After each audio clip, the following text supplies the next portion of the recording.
35-38 साल तक के बच्चे हैं, वो मेरे बेटों जैसे हैं। तो सबकी माताओं की तरफ से मैं बहुत संक्षेप में छोटी सी बात आपसे अपील करना चाहती हूँ।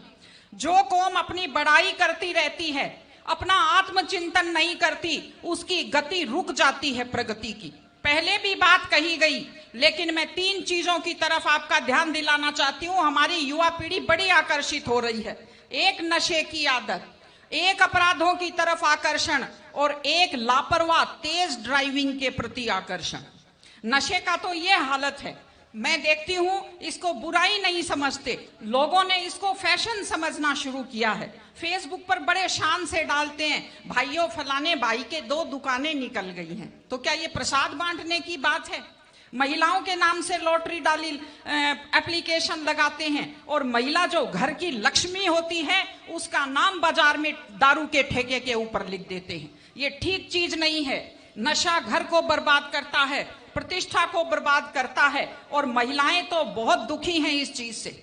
आप कल्पना कीजिए, माँ बाप ये सोचते हैं कि बेटा बड़ा होकर हमारा सहारा बनेगा, और वो बेटा दारू के नशे में आंखें तैरती हुई और टल्ले खाता हुआ घर आता है। क्या बीतती होगी माँ बाप के ऊपर।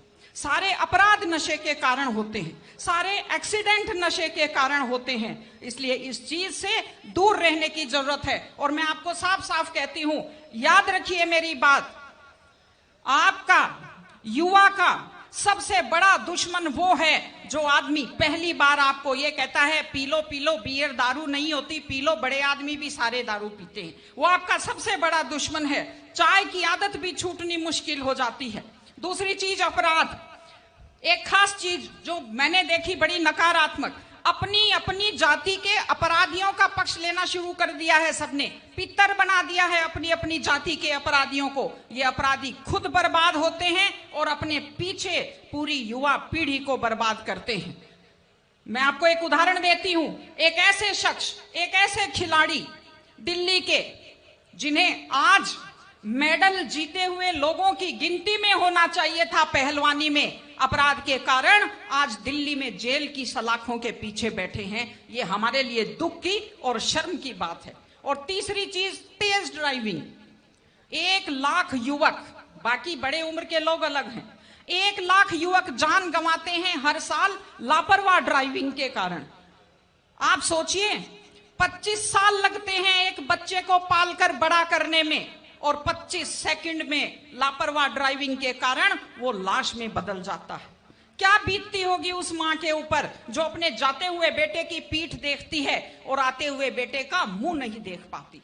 आप लोग क्या सोचते हैं, अगर आप अपनी पावर दिखाना चाहते हैं तो मिल्खा सिंह की तरह तेज दौड़िए, या कि आप नीरज चोपड़ा की तरह, देवेंद्र झाझड़िया की तरह आप तेज भाला फेंकिए मोटरसाइकिल का कान मरोड़ने में, या तेज गति से कार भगाने में कोई बहादुरी नहीं होती। अगर आप सोचते हैं कि आप बड़े हैंडसम और डैशिंग दिखते हैं तेज गाड़ी भगाते हुए, आप डैशिंग हैंडसम नहीं दिखते, आप लापरवाह दिखते हैं, आप बेपरवाह दिखते हैं, आप बेवकूफ दिखते हैं।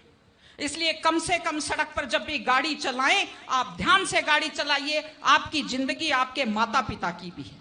एक छोटी सी चीज और कहना चाहती हूं, हमारे बुजुर्ग हमें जब पालते हैं, जो लोग खेती से बच्चों को पढ़ाते हैं, जो लोग छोटी आमदनी में बच्चों को पढ़ाते हैं, उनकी पूरी उम्र खप जाती है अपने बच्चों की जिंदगी बनाने में। और उसके बाद दुख का विषय है, बड़ा पीड़ादायक सीन मैं कई जगह देखती हूं कि एक माँ बाप मेहनत करते हुए हाथों में आइटन पड़ जाते हैं, एड़ियां फट जाती हैं, कपड़े मैले फट जाते हैं, और उसके बाद जब बेटे को पढ़ा लिखा कर तैयार करते हैं, उसके बाद पढ़ी लिखी बड़े घर की थोड़ी बेटी आ जाती है तो माँ बाप की तरफ ध्यान नहीं देते।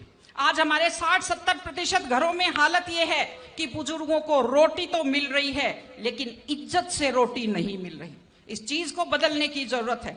माँ बाप, मैं आपसे कहती हूं, जैसी भी परिस्थिति होती है, माता पिता आपको राजकुमार की तरह पालते हैं। आपकी भी ड्यूटी है, जैसी आपकी हैसियत है, बुढ़ापे में उनको बादशाहों की तरह से रखिए, उनकी सेवा कीजिए, उनका सम्मान कीजिए। एक छोटी सी लास्ट बात जो मैं कह रही हूं, बेटियों को समझदार बनाइए, बेटियों को बेटा मत बनाइए, क्योंकि बेटे तो लापरवाह होते हैं। बेटियों को समझदार बेटी बनाइए। जब वो घर से बाहर जाती है तो उसको समझाइए कि वो साथ अपने घर की इज्जत लेकर के जाती है। बेटियों को समझाइए कि कैसे लोग मीठी मीठी बातों का जाल लेकर शिकारियों की तरह से घूमते हैं। और अपनी बेटी को संस्कार दीजिए कि वो जिस घर में जाए अपने सास ससुर की सेवा करे। आजकल मैंने नया ट्रेंड देखा है, बेटियां माँ मम्मी की तो बहुत चिंता करती है लेकिन सास की चिंता नहीं करती हैं। ये गलत चीज है। औरत घर की धुरी होती है। अगर वृद्ध लोगों की चिंता नहीं करेंगे तो हमारे वृद्ध लोगों को सुरक्षा कैसे मिलेगी, उन्हें सम्मान कैसे मिलेगा, इनकी जिंदगी खुश कैसे होगी। इसलिए कोई भी कौम तभी आगे बढ़ती है जब वो संस्कारवान हो, जब वो मेहनती हो, जब वो शिक्षा पर ध्यान दे। हमने ये सब किया है, मैं आपको बधाई देती हूं, लेकिन आगे इन सामाजिक चीजों की हम लोग ध्यान रखें। मैं आपको बहुत बहुत शुभकामनाएं देती हूं। सादी जिंदगी जिए, व्यसन मुक्त जिंदगी जिए, ईमानदारी की और मेहनत की जिंदगी जिए। खुश रहें आप सब लोग।